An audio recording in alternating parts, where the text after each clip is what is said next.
Good evening, everybody.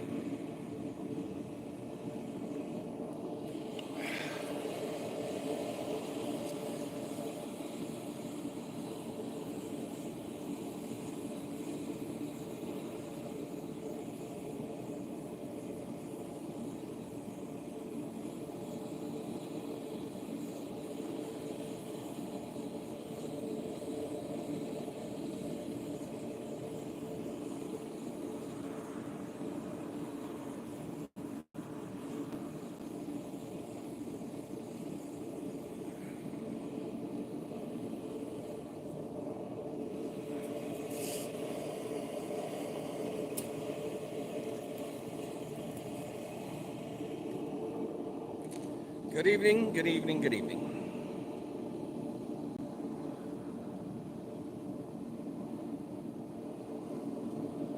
We're just waiting for some hook material to heat up. I've got a whole bunch of stuff. I'm certainly not going to run out of stuff to forge tonight, that's for sure. I'm dirty and I'm tired. It was a very hot day today, but having the intern has really upped my production. Because when he's in here, boy, I gotta keep him working, and that means I gotta be working too. So it's good.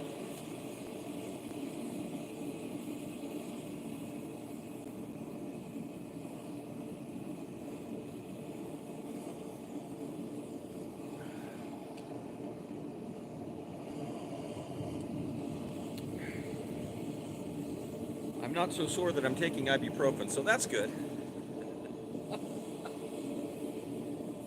So it sure doesn't get any easier as you get older.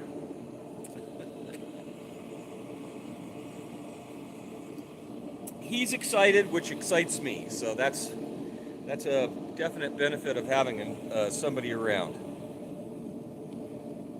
I'm in Cody, Wyoming. We are the east entrance of Yellowstone Park. So we're rolling right up on the busiest time of year here in Cody.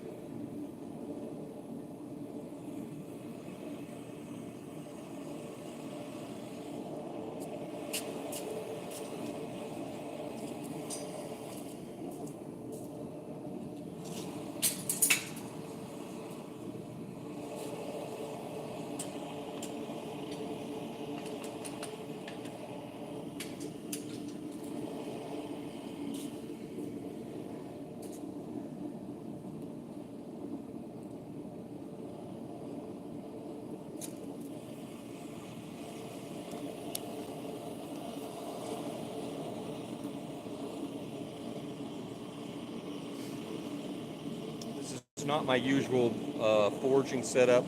My big setup's over on the inside of the forge, but it's so nice this evening. Beautiful evening out, so I kind of got everything got the garage door opened up, and I've kind of rolled out.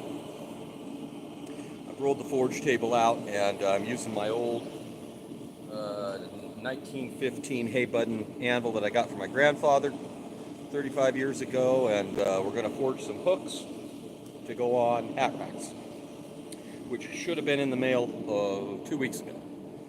That's how busy I am around here. If I could find another intern as good as Aiden, I'd have a morning intern here.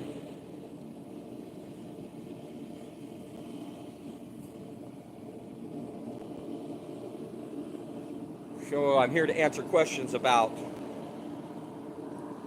blue-collar work, blacksmithing. I used to have a lot of horses. My folks still own a ranch out north of Cody here, and they have horses. So anytime I need horse time, I just go out to my dad's. He's still got about 15 head of horses out there. Has 2 stallions, some brood mares, and some riding horses. I don't get to do it as much as I'd like just because I'm so busy in the blacksmith shop. But I was a professional horse trainer for 25 years.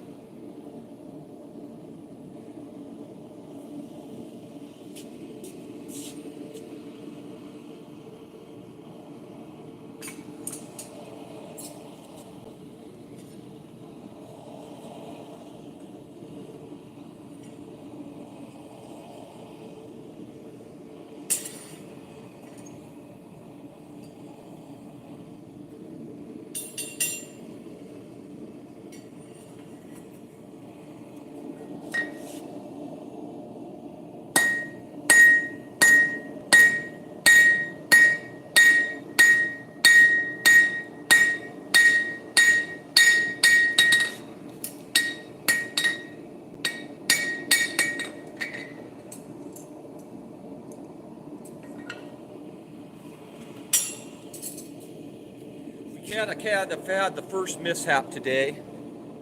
Hello, with the intern. He didn't read his tape measure right, and he cut a bunch of these hooks.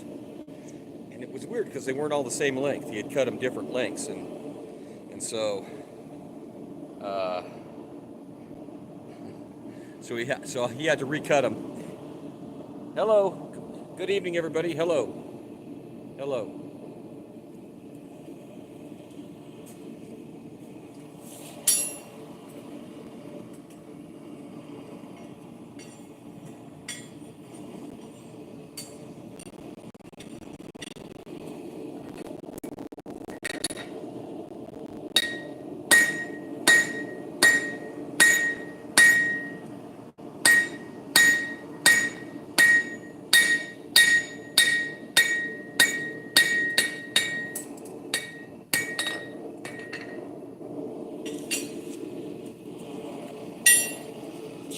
So I got to do 5 or 6 of these little hooks. I'm doing little hooks.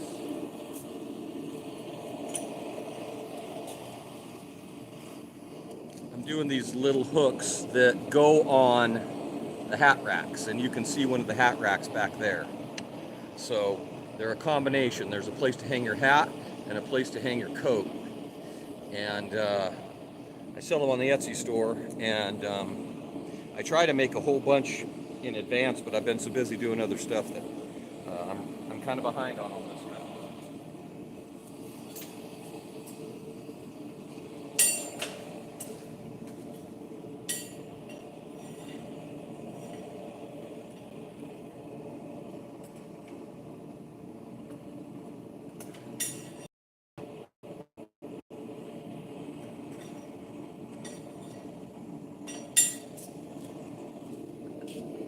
It takes a few minutes to forge up to temperature and everything in the forge up to temperature.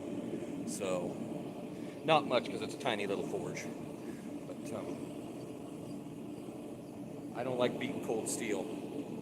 So we're going to let it get good and hot.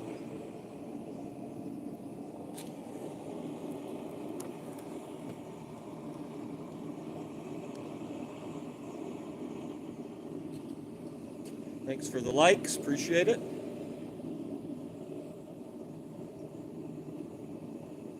If you're interested in what I build and you'd like to see it, if you just Google Cody Ironworks, Cody, C-O-D-Y Ironworks, the Etsy store will roll up and you can go look what I'm building. Mostly. I do a lot of other stuff too. Tonight I'm going to be working on some custom stuff. I'm finishing an order for the Buffalo Bill Historical Center tonight. All the components. So I'm doing a lot of stuff.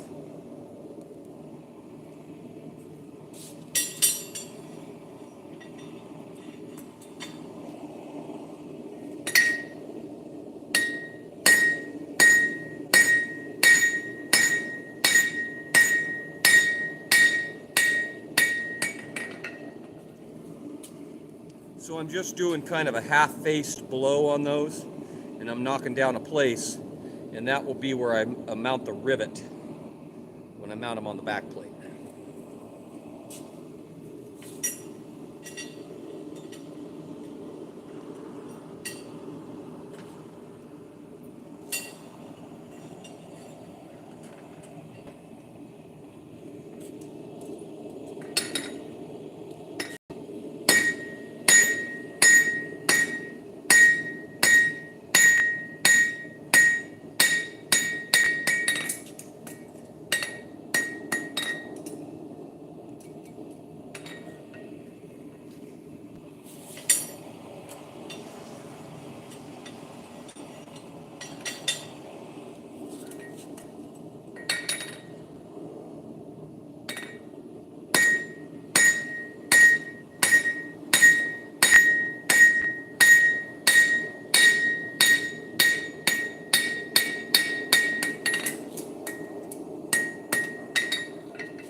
As you can see, my anvil is traveling.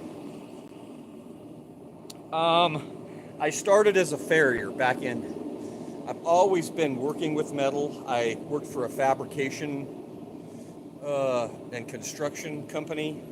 Back when I was in high school, my best friend growing up, his dad had a construction company. We fabricated buildings, steel buildings, and all kinds of stuff. And then, of course, my folks are both horse trainers, so I did that. And I went to farrier school and was a farrier professionally for about 25 years. And then in the wintertime, when there wasn't a lot of farrier work, I did blacksmithing. And I was in Utah for about 13 years, and I was an artist in residence at Sundance Resort for Robert Redford. And that got me into the art part of it.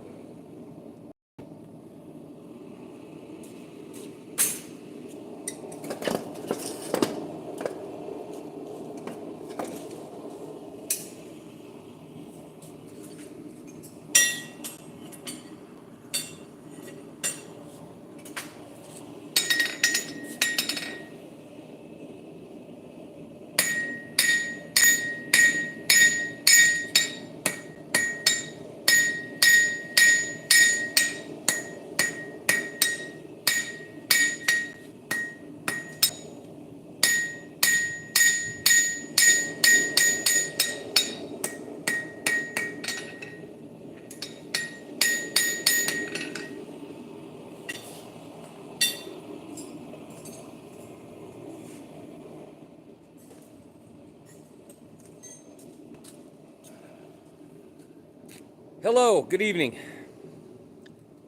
Thanks for stopping in.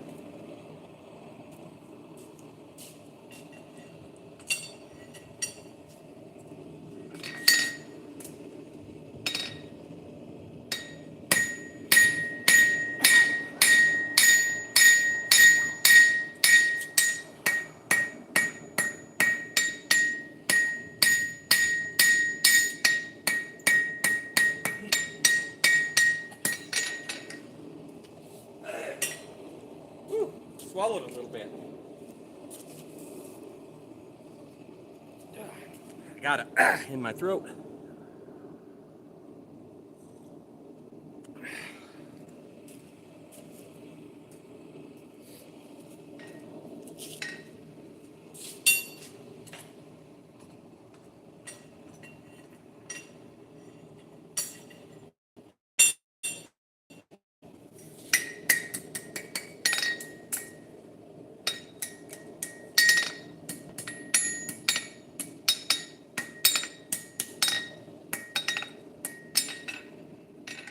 Do a little shepherd's bend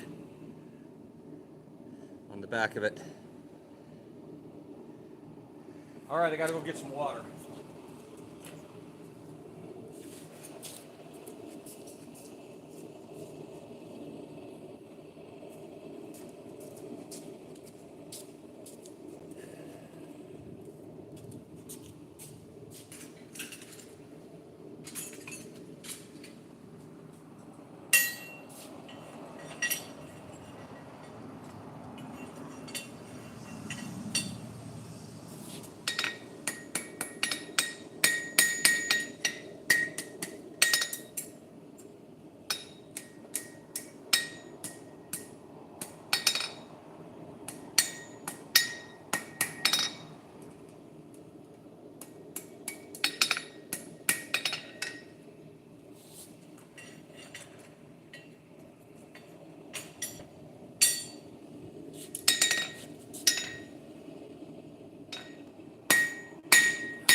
Thanks. I've done, conservatively, I've done 1,500 of these hooks, just like this. And I've tried to do them in the power hammer, and I've made up a press, tried to press them. And I've never been satisfied with the results, so I still end up doing them by hand.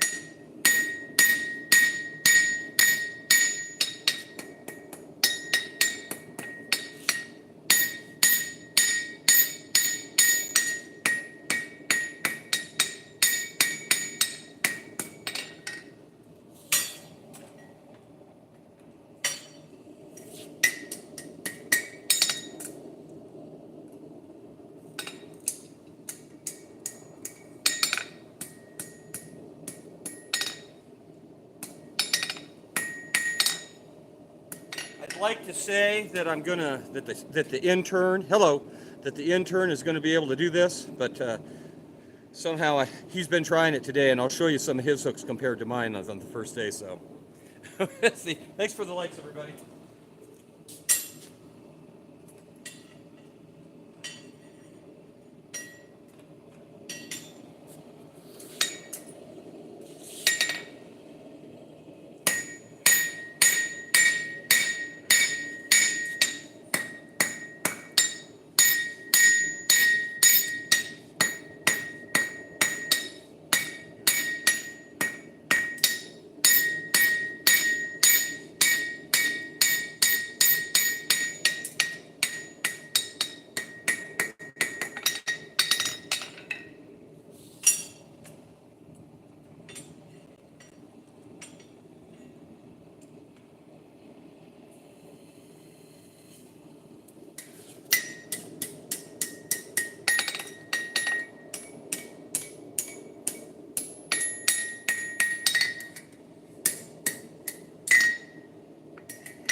What's the best advice I've ever received? Making wall hooks. The best advice I've ever received.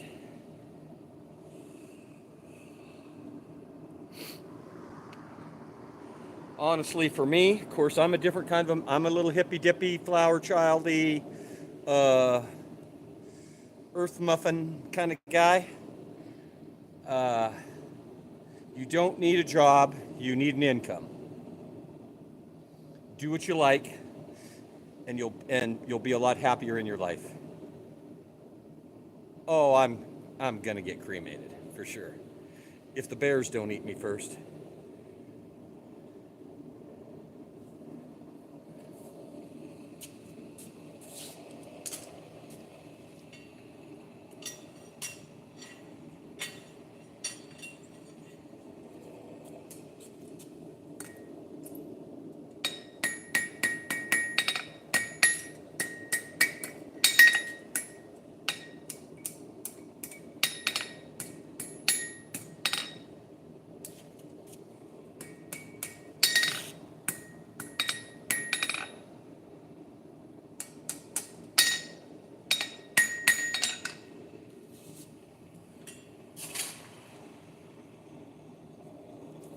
If I have my way, Mother Nature will take me back, and that'll be the end of it. Nobody have to worry about it. I don't care if the coyotes eat me. At that point, you got bigger things to worry about, or nothing to worry about.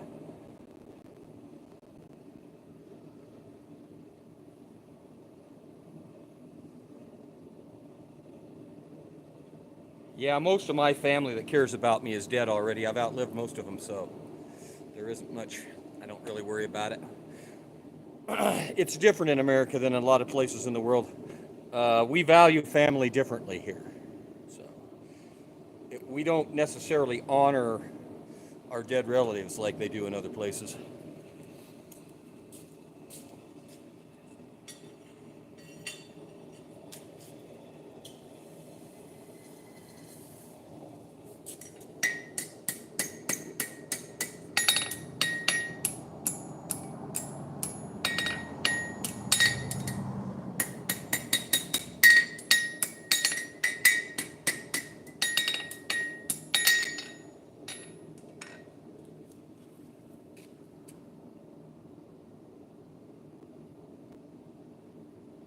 a simple little hook.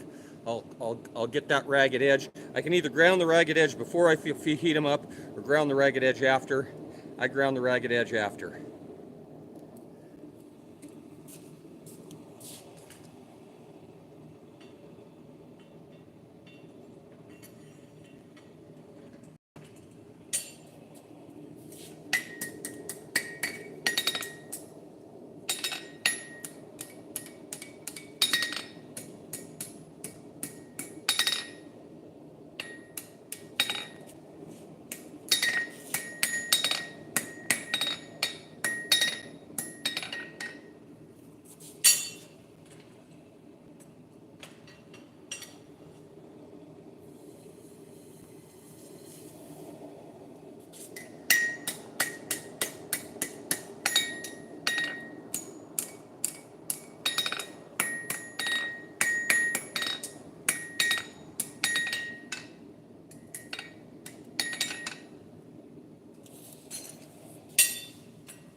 Hello everybody, greetings, greetings, greetings.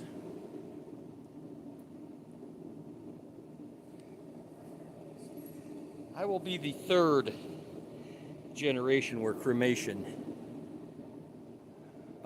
is a thing here in Cody. My grandparents are scattered on the piece of ground that they owned. My dad wants to be scattered up here on the mountain.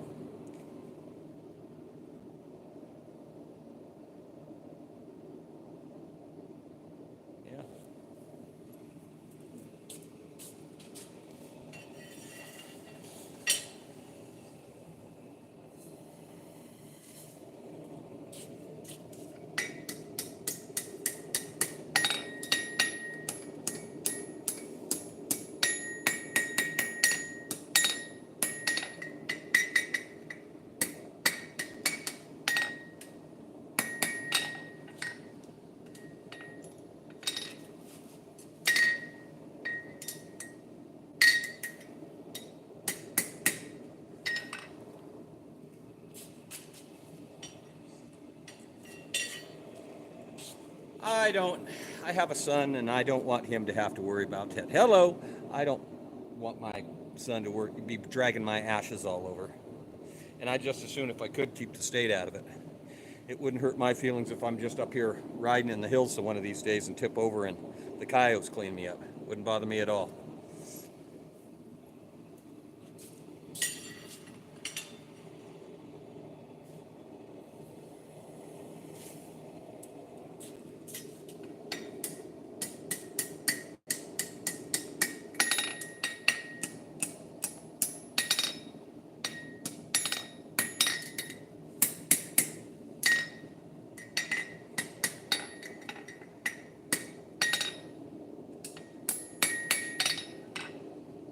Can you tell I've done a few of those?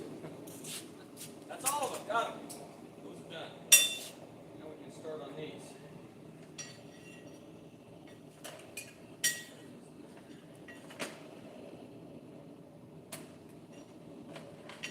Still got some nails in it I'd like to get out if I could.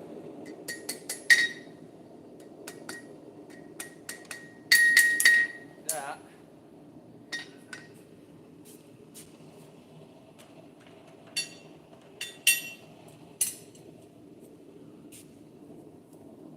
Thank you very much. I appreciate it.